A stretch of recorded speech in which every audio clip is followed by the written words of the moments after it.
Ramai orang samakan fisioterapis dengan tukang urut. Sebenarnya itu semua salah faham ya. Menonterapi kami tidak boleh disamakan dengan urutan kampung.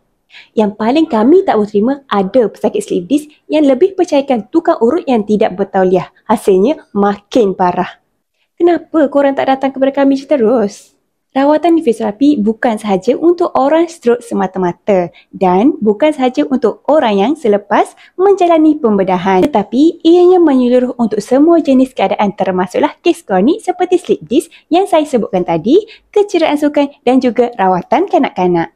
Ramai ingat rawatan fisioterapi ni buatkan mereka rasa tidak selesa dan rasa sakit disebabkan kena buat senaman regangan dan juga senaman kekuatan. Auta je semua tu.